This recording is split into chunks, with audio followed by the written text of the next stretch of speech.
Good afternoon, everyone, and thank you for joining us today. I'm Olivia Harris, Chair of the Westminster Property Association and Chief Executive of Dolphin Living. I'd like to welcome our panel today, Alex Jan, Chair of Midtown, Debbie Jackson, Executive Director of Growth and Planning and Housing at Westminster City Council, and Brian Beckle, Chief Executive of Shaftesbury and Deputy Vice Chair of the Westminster Property Association.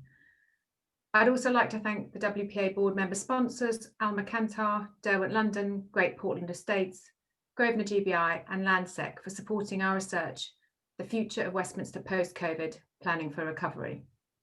The research will be formally launched early next week, and today is an opportunity for WPA members to explore some of the key themes, many of which reflect issues WPA has lobbied government and other decision makers on over the last 8 months. We're all aware of the practical realities of COVID-19 and the resulting lockdowns and restrictions have had on our daily lives and the organisations we work for. WPA commissioned Arup to quantify the economic impacts of COVID-19 on Westminster to help us explore a path to recovery to help preserve jobs once it's safe to return to a normality of sorts. Before we turn to the panel, we're going to hear from Choba Pagonyi from Arup, who will provide us with a brief overview of some of the key economic data. Choba. Thank you very much. So I'm not sure that you're able to see the slides. Yes, thank you very much. So basically our research started with an economic snapshot of the City of Westminster's economy. And on the left-hand side, you see the graph which shows that basically at the end of 2019, there were around 728,000 jobs in the City of Westminster. And you see that it was quite diverse sectors which made up this number. What we did afterwards is that we just basically concentrated on the 5 most important sectors from the analysis point of view. The retail sector, where around 60,000 people worked at the end of 2019. The office sector, where most of the people worked, almost 600,000. The hotel sector with around 45,000 people, food and beverages 28, and entertainment around 5,000. So this way we know how many people work in the City of Westminster, and then we also know what is their productivity per worker. So basically how much of gross value added is produced by each and every job on a full-time equivalent. And you can see this is the figure on the right-hand side, and you see that office sector jobs productivity are almost twice as much as any other sector, around £120,000 per year, and the other sectors are between 50 and 60. And what we do is that we, in very simple terms, just multiply this. So we multiply the number of jobs with the productivity per job, and this is how we calculate how much of value added is created in the City of Westminster in 2019. Next slide, please.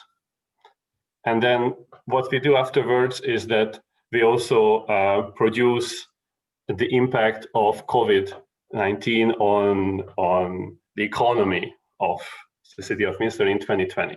So this will be a blended impact.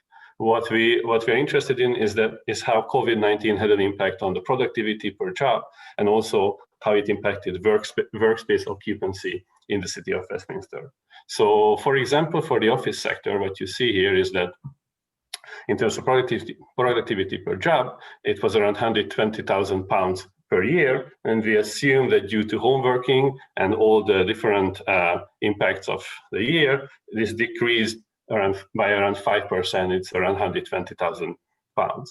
And we also calculated this impact for all the different sectors. And then what happens is that we multiply this with workspace occupancy. And this is kind of the biggest impact. So what we see and what we assume is that a lot of people who used to work in the City of Westminster now work from elsewhere. And this is what we're trying to catch with this approach. And for example, in the office sector, what we see or what we assume is that around 60% of people actually are not working from the City of Westminster on average in 2020. And this leads to around only 235,000 people working there. And then again, if we multiply these two numbers, we get to the gross value added that is produced in the City of Westminster.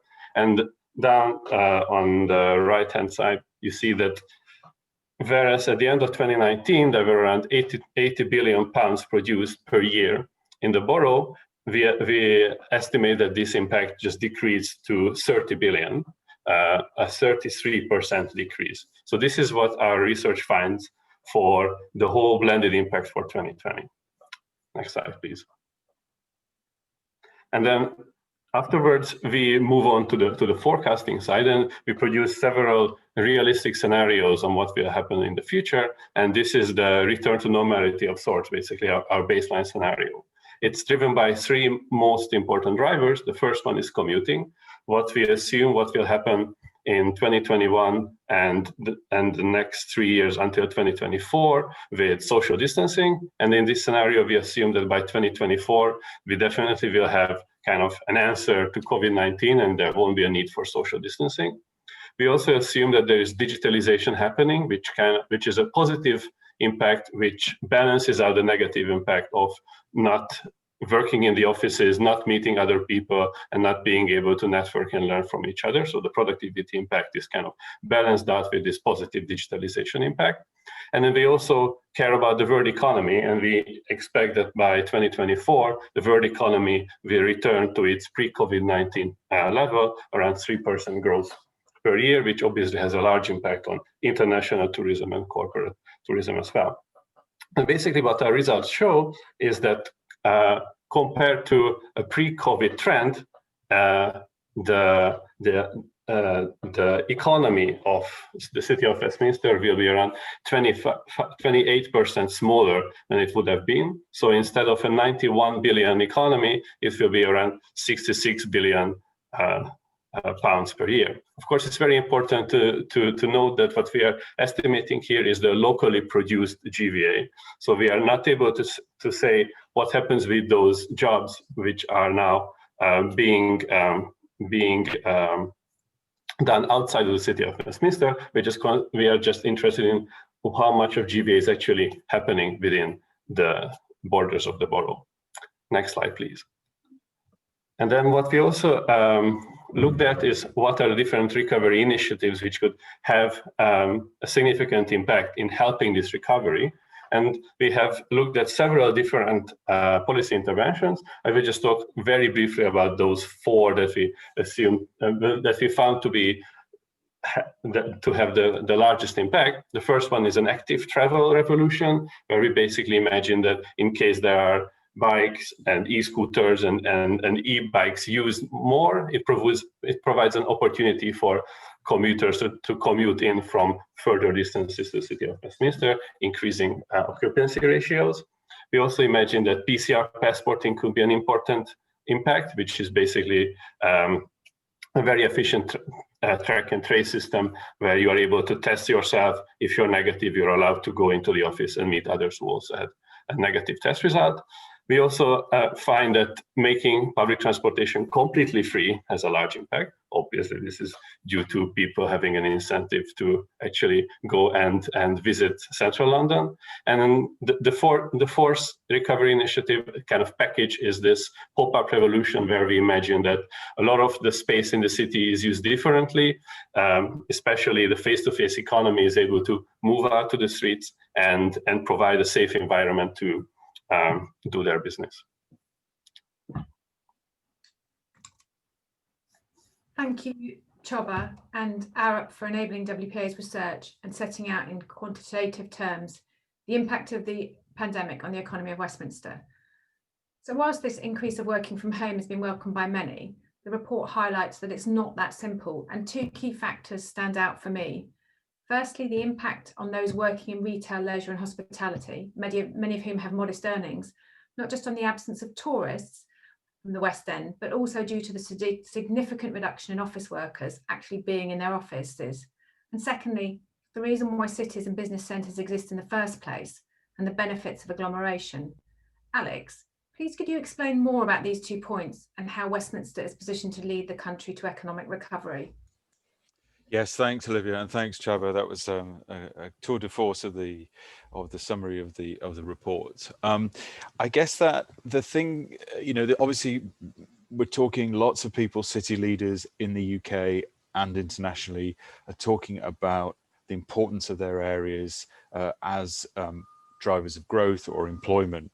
And the thing that makes Westminster remarkable, as Chaba's statistics, the Arab statistics show, is just how profound Westminster is in terms of its broader economic role for London and indeed the southeast.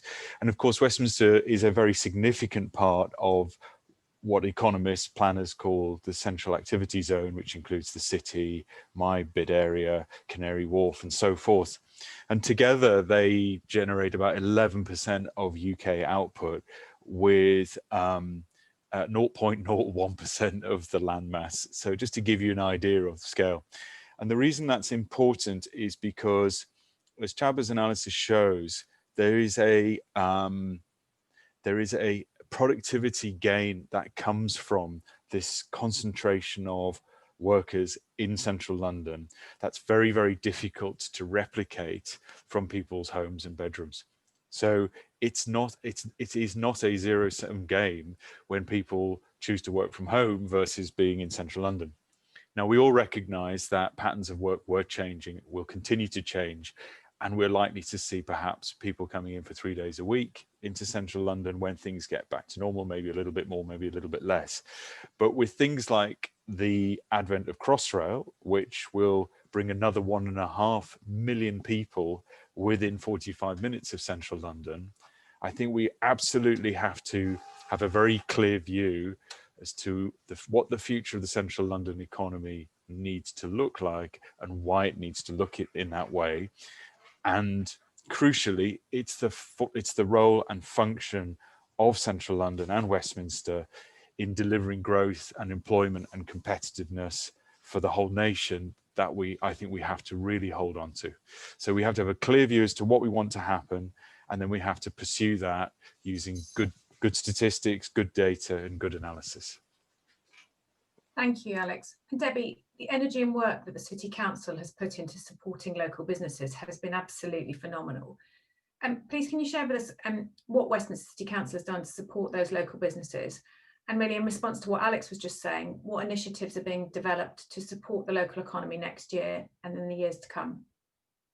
Yes, of course. Thank you, Olivia, and thank you to both Chaba and Alex for your words as well. Really interesting analysis, but also just listening to Alex talk, and it's what I generally refer to as sort of making the case for the West End, and I completely agree. There are those stats that speak for themselves in terms of the output that's produced by this area, but also in very human terms, it's jobs, and the jobs that the West End hosts are stretch across London and beyond, and it's that sort of we feel a certain responsibility to continue to support a flourishing economy here, as has been the case in the past. So, to your question, so it's really interesting.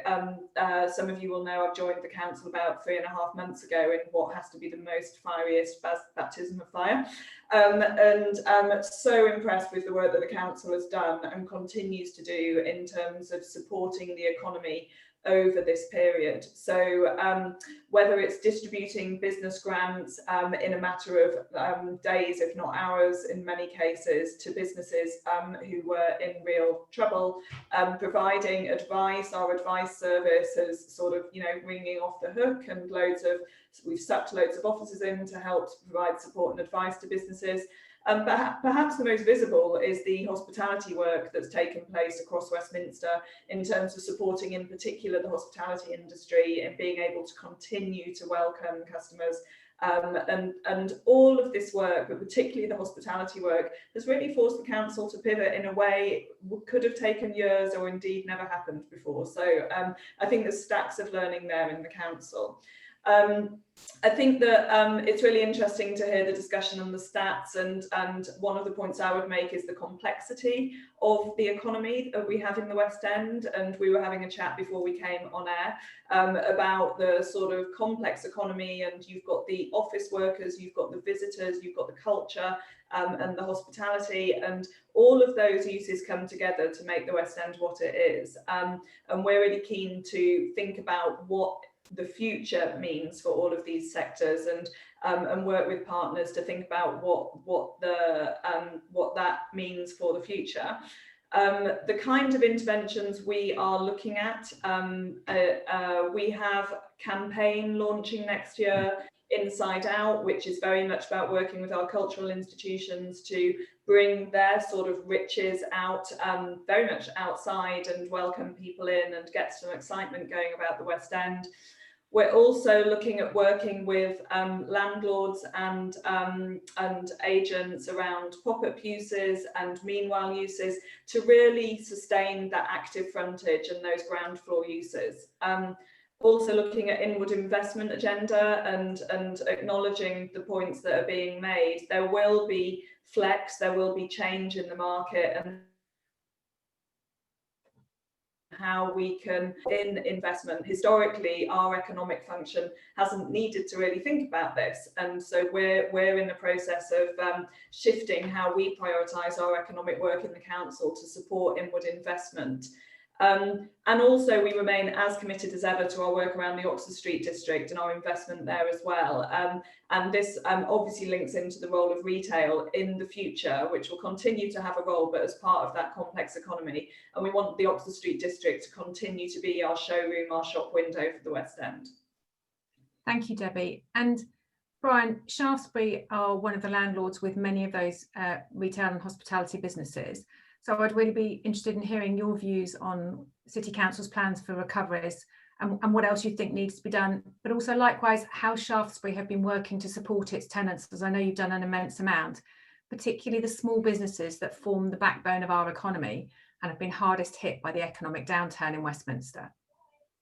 Thank you, Olivia. Well, yes, Shaftesbury, we sometimes feel when we wake up in the morning, we're in the eye of the storm. We own 16 acres of the West End, and some 70% of our income comes from our just over 600 shops, restaurants, bars, cafes, pubs and clubs. And we have, as people probably know, we have a general preference for something more independent, something that's not mainstream, not formulaic. We've always held the view that people come into the West End to find something different. So we try and provide that point of difference, particularly playing to the characters of Soho and Covent Garden. So these businesses have chosen to be here in the West End because of the reliability of its footfall. And so what's happened over this last 8 months is on the verge of unthinkable, really. A location was one of the great, most popular destinations, attracting some 200 million visits a year, 7 days a week. It's been an incredibly vibrant economy. And to have the tap of footfall just turned off like that, well, it did drift away a bit during February, but by mid-March, the West End was virtually deserted compared to what it's been. Has been traumatic for our businesses, and the pace of recovery, the path of recovery, as we've seen over the last couple of weeks, has not been linear. We are going backwards and forwards. So the businesses, particularly these privately owned businesses, the knock to their confidence about how we're going to get out of this has been quite substantial. Shaftesbury, like the other enlightened long-term owners in the West End, has really focused on preserving as many of those businesses as absolutely possible.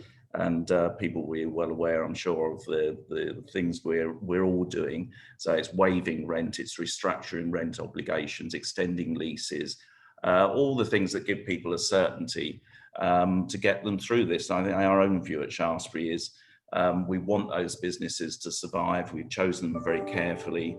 Coming out of this, the economy is not going to be in a strong position. The prospects of replacing tenants, if they can't make it through, is going to be quite daunting, because you are seeing more vacancy sadly appearing across the West End on some of its busiest streets. Some of this is a reflection of the change in retail that was going on already, but a lot of those businesses have seen a really sort of acceleration of the challenges they faced before. So I think that's where we sit at the moment. We're rather hoping to have a clear run into Christmas. I think we all were. All these businesses would have only traded really properly for the first 2 months of the calendar year, January and February. They've pretty much been in lockdown till the early summer, when they were starting to reopen, but actually footfall levels, as we know, have got nowhere near where they would normally have been. And then return of restrictions, and particularly the loss of the footfall from office workers, we always think is the bedrock of the local economy, the regular visitors, the shops and restaurants, started to dwindle again towards the end of September. And now we're in a complete lockdown. As I sit here in Carnaby, I can assure you there are not many people around today. You can count them on the finger of one hand at the moment.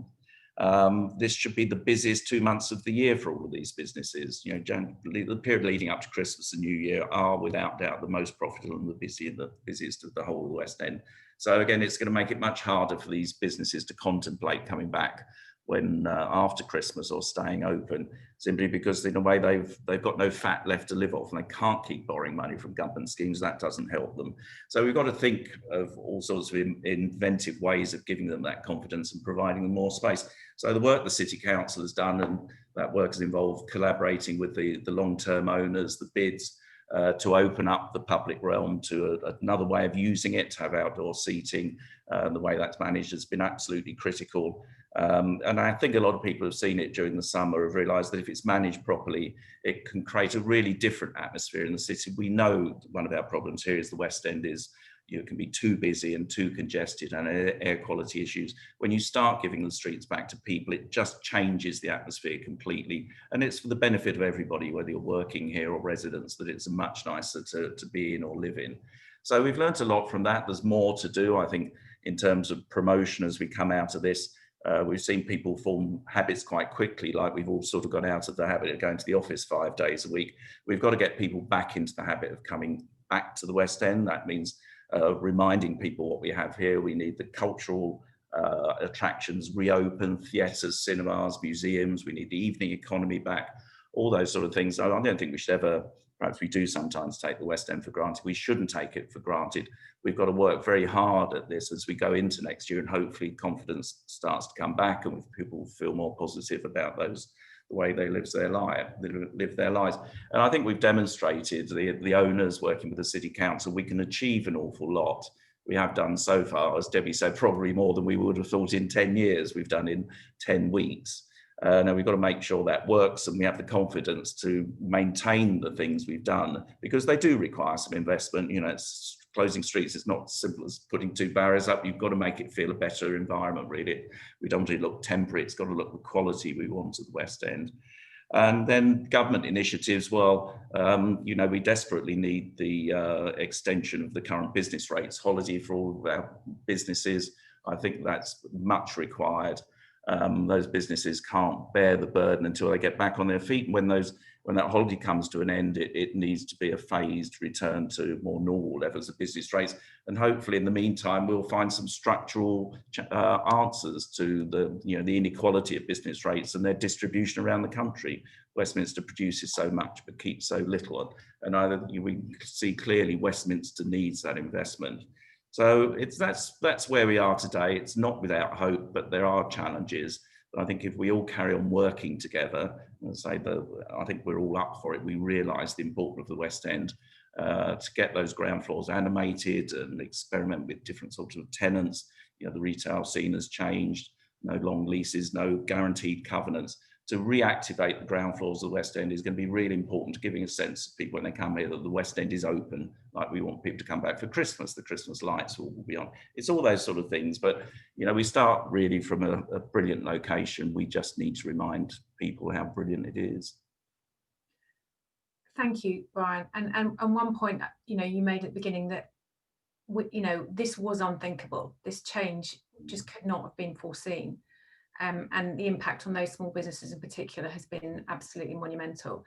And so, you know, they and the West End need support to recover. And the report proposes a 10-point recovery plan. And there's been a poll on this, and three that have been voted for most highly are activation of the streetscape, which includes continuance of some of the measures we've seen to preserve businesses while social distancing has imposed operating restrictions.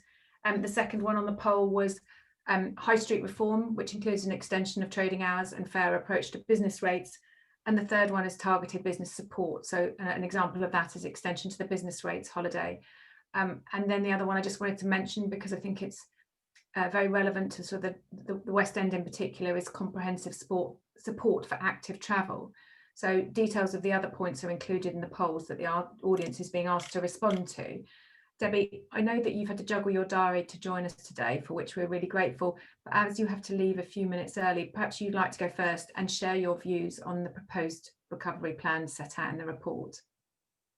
Thanks, Olivia. And yes, apologies to all. I've got to jump off at 1:45 to be at another meeting. But yeah, great recommendations. I mean, taken together, they represent a good, a good list of things to be taking forward to support recovery. I'm going to pick on 2 or 3 just to highlight that jumped out for me. The first one is just the one that is around attracting visitors to commercial centres. And the reason that I've picked on this one first is actually, I think I would slightly rephrase that one possibly to be about making sure that we have a place that is attractive and draws in all, actually, because I think, and I can see chat going on about offices, I think our employees will demand experience, and I think we want our employees to come in for the benefits of collaboration. But we can't sustain this working environment and collaboration and networking, and we've all talked a lot on LinkedIn and stuff about the experience of people starting out in their careers and trying to do that over a screen. So I think it needs to be attractive and draw in everybody, actually. So it's visitors and workers. The other 2 that I would just highlight as well that jumped out at me, one around business support, both in terms of businesses in crisis, but also in terms of businesses responding to change. There is so much change around at the moment in terms of the challenges that they're facing, just in terms of reduced demand for services and goods, but also in terms of changing sectors, changing behaviours. This isn't just a slowdown and a catch up. This is a rewiring, and that rewiring impacts the way that businesses need to think and approach their work. So I think having support available for those businesses and working, and I think in the public sector there's a responsibility for us to work across our agencies, and I know business support is a landscape that can be hellishly complicated. So just thinking about how we make ourselves open, accessible, to be able to provide that support to businesses. And then the other one I would just pick up on is the one around financial flexibilities and freedoms, and enabling government and cities to respond to this agenda and invest. And we responded, as I'm sure all of you did as well, or contributed to responses on the business rates consultation, very much favouring the online sales tax alongside the business rates mechanism in order to be able to for some of that investment to flow to the cities, to flow to the bricks and mortar businesses, and so we're really promoting that as being something that could create a much stronger connection between those taxes that are paid and the investments and benefits that that come about in the cities. So I'll pause there. I'll resist the temptation to get drawn into the chat and the Q&A quite yet, because I'm sure you want to come to others first. Yeah, we'll come on to questions from the chat in a moment, but first it'd be really good to hear from Brian and then Alex. Brian, of the 10 points proposed, what do you think would have the most impact for your significant benefit for your tenants and for the wider West End? Well, I think it is, I say, so at the end of the day, they need certainty that the footfall is going to come back and we're not going to be in and out of the situation we find ourselves at the moment. So I think we all look forward to that. It's just, we want a normalisation of our lives. I do think the sorting out the business rates will send a signal to businesses that this tax is going to be finally sorted out. It's a can that's been kicked down the road for many years. There isn't going to be an easy solution. And also, I think people are taking confidence from the fact that the City Council realises how serious this situation is. And it's important for residents. I live in Marylebone. You choose to live here because you've got a buzzy, active environment, and it's so sad to see it empty. But we should also remember that lots of people in the borough work in the West End in these businesses. They employ a huge number of local people, and we have some very challenged communities on the fringes of the borough. We think Westminster's just all about this very comfortable in the West End. Whereas actually we do have some challenged communities around us. And I do think we should remember it's their jobs that have been on hold, their prospects of, will they have jobs to go back to, is really worrying, really. And so they don't come into this situation in a great place in the first place. So I think we need to be mindful of that as well when we talk about the recovery of the West End, as much as the whole sector needs to remind itself we have residents on our doorstep. For whatever we do, we must expect there'll be some dividend for residents living here. It's their home. So, we have to be cognizant of their requirements in all of this. Yeah, and home is a very emotive place, and I can, reiterate, as the provider of affordable housing within Westminster, there's huge demand for our homes, and that shows that there are a lot of people in Westminster that don't earn a huge amount of money, and they need to derive some benefit from wider Westminster. Alex, from an economist perspective, what do you see as the most important actions to deliver economic recovery and preserve jobs? Oh, it's a great question, Olivia, and it's very hard to disagree with. You'll be pleased to know, with the 10-point plan. I think perhaps what's worth emphasizing is what needs to sit behind these ideas in order to deliver them successfully, such as reactivating streets and having sort of a blueprint for attractive growth and so forth. And I think those three things, in no particular order, are probably around management. So I think hats off to Westminster for the way it's supported businesses and has allowed the streets to be used when that was possible for restaurants and other businesses. People will notice that it took real effort and resources to manage that. We had to have people looking after the road closures. There are obviously issues around making sure people were safe when they were eating on the street and so forth.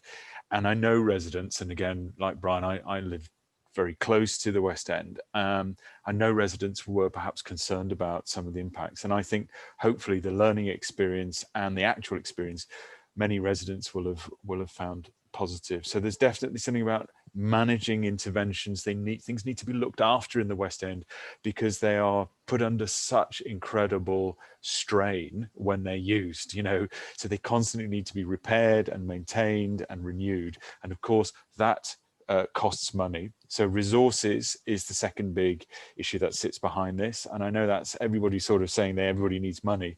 But to Brian's point, if we can get a more balanced long-term settlement of business rates, for example, where Westminster and Camden and others could keep a bit more of the business rates that are generated. I think the Arup report talks about 96% of Westminster's business rates being redistributed elsewhere. Well, a relatively modest increase, 1% increase would be a 20% increase for Westminster. And I'm sure they could find things to do with that money, which would really enhance and make the area more attractive. And then the third thing is governance. Economies, the central London economy doesn't kind of follow administrative boundaries. So it's hugely important that within whatever our local government and other administrative boundary arrangements are, that we get really good cross-borough working. Absolutely understand that the boroughs have a primary duty to residents and their own areas, but we need to see as much as possible the central London boroughs working together to reflect the diversity and interdependence of the economy. And that means thinking about a little bit more, I think, cooperation. We have some very odd situations, such as Camden, where my bid is mainly based, along with Islington. The policing with Westminster is separate. So Westminster's policing is separate from Camden's, and yet the borough boundary runs through the heart of the West End. And then nationally, and then I will stop, but nationally, we've got the other challenge around VAT reform. We've seen the government's proposals to remove the ability of all shoppers from international markets to be able to reclaim VAT on purchases they make and take with them in the UK. I think that, you can hardly think of a less or a more injurious policy as we're trying to, signal that we're open for business and also then attract international travelers and tourists to London, because if we don't, they'll go somewhere else. So we need, central government, City Hall, soon to be even further away from central London than it is at the moment, and the great boroughs of Westminster, Camden and others to work together. And crucially, we have to bring our residents with us. I think, we know from analysis and research that many of the things that residents look for are the same things that property owners and occupiers look for. They want a safe, clean, quiet, welcoming environment that's properly managed. But in order to provide residents with the sense that that they are, with trust really and confidence that growth is not going to damage their quality of life, we need to have the resources available to deliver for them. Thank you. And your point on VAT, and I know WPA have made submissions on this, is around the fact that we're then sort of we're then unequal with the rest of Europe, which just drives visitors elsewhere. And I would assume, Brian, that has an impact on your area. Brian, there's a question for you in the chat, which goes back to something else that Alex was talking about, which is how much of a negative effect are rates or the future prospect of rates payments limiting new businesses and business recovery prospects on the retail centre? But I'd extend that to sort of the food and beverage sector within your portfolio. Well, they're a huge imposition, frankly, on those businesses. It doesn't. The mechanism for assessing them is bizarre, really, when you look under the bonnet. It's an antiquated system that really needs to be looked at much more carefully, and think about the way those businesses run these days. And obviously, retail is the environment there is changing a lot, and the playing field needs to be levelled. But I think again, Alex talked about London's place in the world. When businesses are looking to set up here, it's not just about the rent, it's about the other costs they end up picking up. And quite frankly, business rates is another example where, it's putting the high rated areas like the city centres and particularly the West End at a major disadvantage compared to other cities. So, why come here if this tax just only ever goes one way? It's upwards, ever upwards. And just to add salt to the wound, you don't get much back for it. I think we all felt that more of that was going to be spent in these areas. People may be a little bit more, well, they wouldn't be totally relaxed about it, may be a little bit more acceptable. And I think we do. It's interesting. This problem we have an extremists in Westminster and the West End, but it's one of those issues that other UK city centres face. And I think there is a lot to be done in working with other cities to persuade the government to really find some sensible solutions to these problems. So they're not just our problems, and we're seeing even in the issues, the short-term issues we've got in the West End, we've got it in spades here, but other city centres are struggling to get their footfall back and support the ecosystem of those cities. So I think we should, one of the learnings from all of this is that London needs to, sell itself better, remind the rest of the country that whilst some politicians, I think, like to paint London as part of the problem, we're not the problem. There are issues around inequality, we know that, but actually London working with other cities will benefit most people across the country, and these cities need investment. All of us need investment. So it's just, in a way, it's not taking city centres and particularly the West End for granted. I think perhaps politicians do. They think, it's always survived, it'll look after itself. Well, actually, for the West End, for the first time now, it needs some radical thinking. And that's what we need from politicians, which is quite a big ask, really, from asking them to do something radical, but I say no more than that.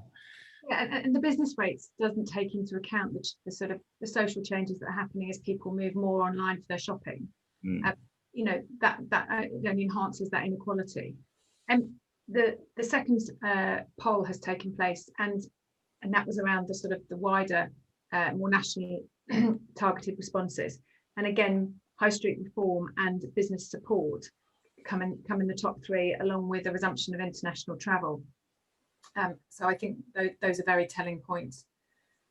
We've got a question here from Stuart Bailey, which is, accepting the challenge of maintaining a mixed and balanced economy, there are likely to be areas within Westminster where offices become less viable. Does this create the opportunity to introduce a more mixed use and residential policy? And would it require change in planning policy? Debbie, I think that might be one for you. You've got about 2 minutes before you have to leave us.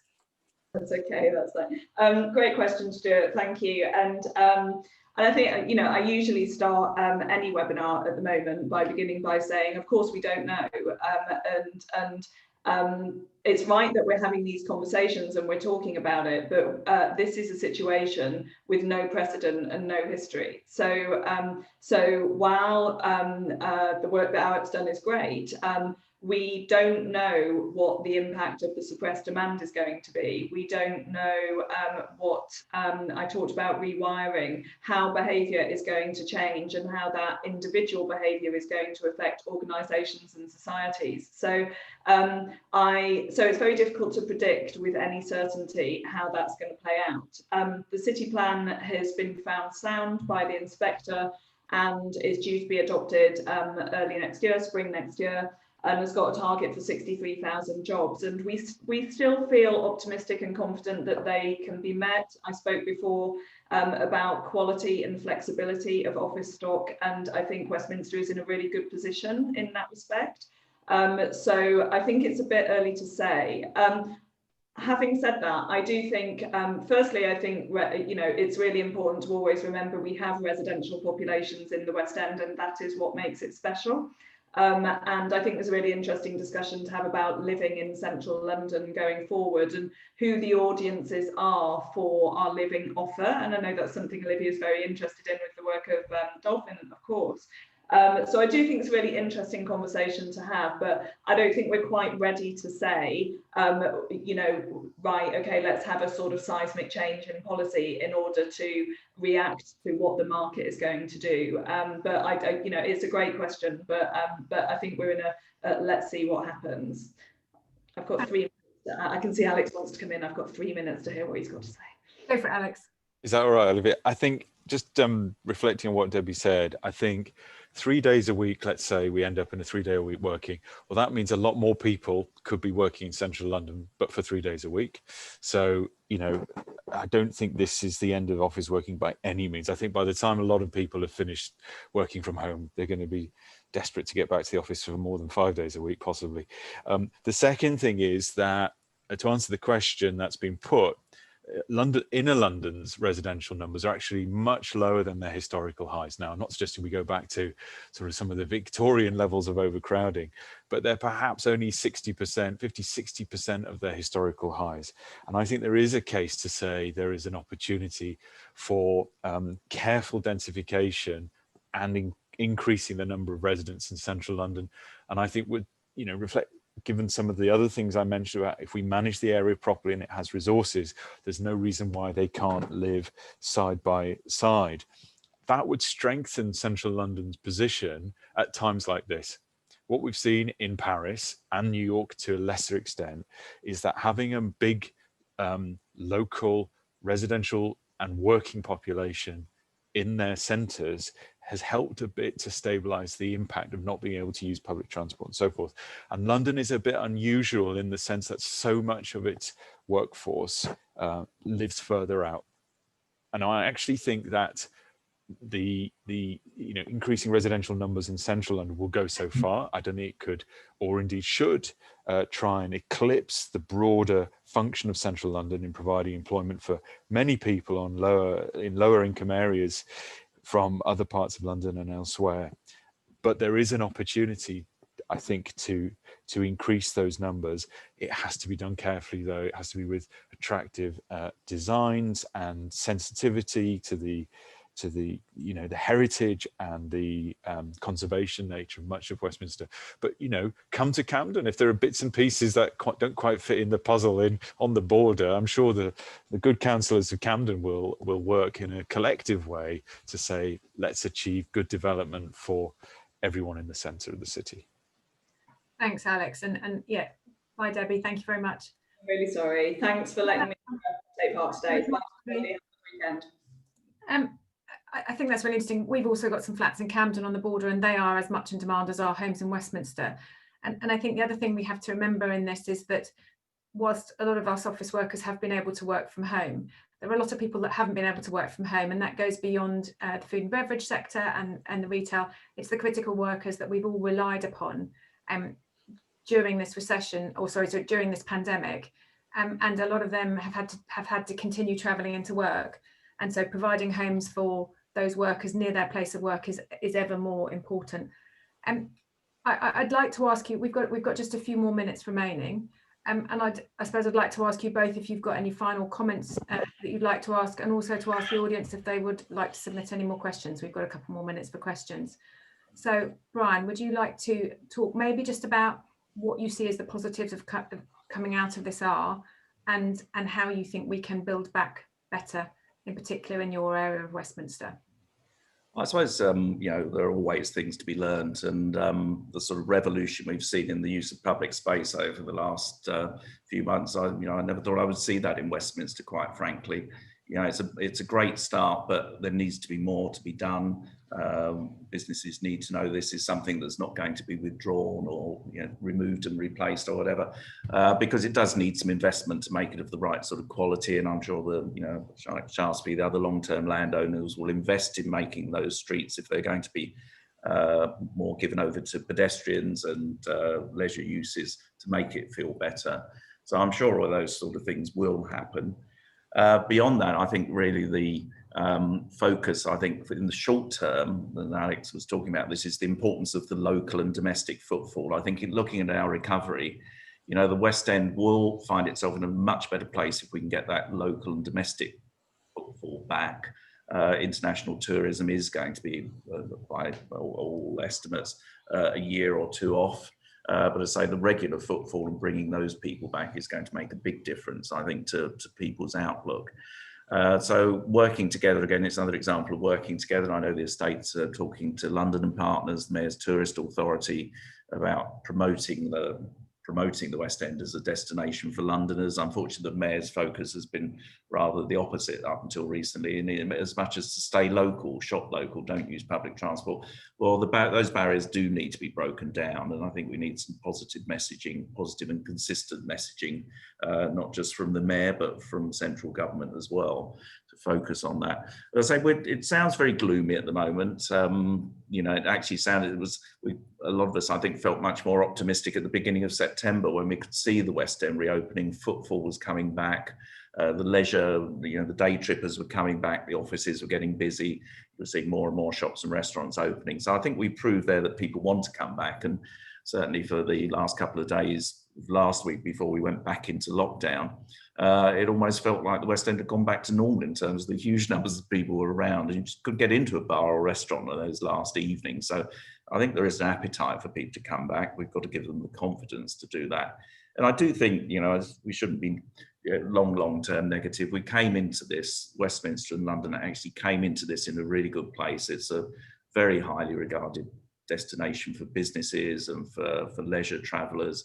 We've got so much going for us here. And the important thing is this city is famous for its creativity. You know, great cities survive because they keep reinventing themselves.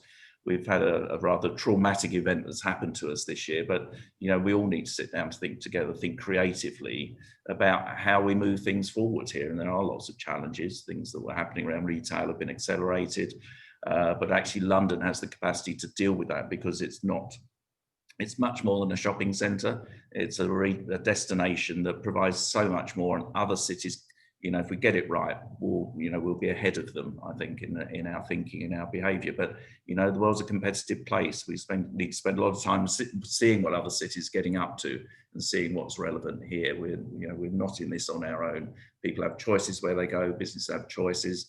I won't talk about Brexit too much, but, you know, London's attractiveness for some business may have changed. For some for the better, some for the worse. It's another issue that's going to play out over time. But again, we shouldn't take for granted the economic powerhouse that London and Westminster are. Thank you. And your point about cities working together is actually one of the recommendations of the report. So, you know, I'm really glad that you mentioned that. And you also talked about London's creativity. And I think one of the things that we've all missed during this working from home and has been quite widely reported is because we're not all together, creativity suffered. And I know a lot of businesses have brought people back into the office, you know, to enhance creativity. And hopefully with what Alex was saying about, you know, workers being back in maybe 3 days a week, that will give the retail food and beverage, you know, we'll still do the same amount of dining out as office workers and shopping, as in 3 days a week that we're in the office, as we would have done previously in 5 days. Alex, just over to you, and just, do you have any final comments that you'd like to make?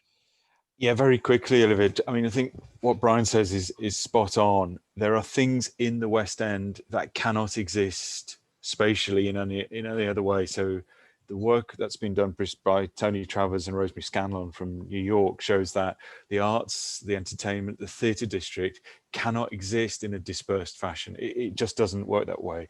So we have to, I think, really hold on to these fabulous clusters of things which aren't just about commercial values and, you know, nickels and dimes. They're about what gives London, central London, so much of a heart, and indeed creates an attractive place for people from all over the country should be proud of. I think on the local versus, you know, central debate, people talk a lot about the 15-minute city. That's fine. I think 15-minute city has a role to play. But central London would be destroyed if we only had 15-minute cities. You know, central London is a 60-minute city for getting into work at least. And as I mentioned before, with Crossrail, another 1.5 million people will be within 45 minutes. So I think we need to, you know, whenever I ask this question, I'm met with stunned silence, but what is Crossrail going to be used for when it opens? Because it's going to be a fantastic asset. And, you know, ironically, it will probably open just when London needs it, even though it's going to be about four years late. And then finally, I'd say we have collectively been cushioned mercifully by some of the effects of COVID because of the generosity of a lot of the government's financial support. I was on a call earlier in the week comparing with what's going on in New York, and New York is really suffering in some ways much more because the public money hasn't been available for lots of reasons. I mean, their transit system is going to be decimated in terms of services and all the rest of it. So, but what that does mean is that we are going to end up with this big debt pile that will have to be paid off. And in order to build back better, in order to be more sustainable and provide people with more opportunities to be greener and so forth, we have to get the economy growing again, because without that growth, we will not have the resources to do all the things that people rightly say we should be spending that money on. So it's a slightly macro picture, but the huge importance of central London in the UK economy means we have to, I believe, keep making this case in a convincing way so that we have many friends and very few enemies when we're trying to talk up and deliver success and growth for the West End and the London and wider economy as a whole. Thank you. So whilst the impact of COVID-19 on Westminster has been significant, with the advances in the vaccine, there's now hope for a timely return to normality, or at least a new normality. And having heard from our panel today, I hope you're reassured that Westminster has the resilience and capacity to grow back better, supported by the collaboration, cooperation and hard work of its many stakeholders, including Westminster City Council and the real estate sector. So I'd like to thank Choba, Alex, Debbie and Brian, as well as Arup for conducting the timely research, and the sponsors, Alma Kantar, Derwent London, Great Portland Estates, Grosvenor GBI and Landsec for their support. And finally, thank you also to all of you, the audience, for joining us today. Have a good afternoon and a wonderful weekend. Thank you very much. Bye-bye. Bye.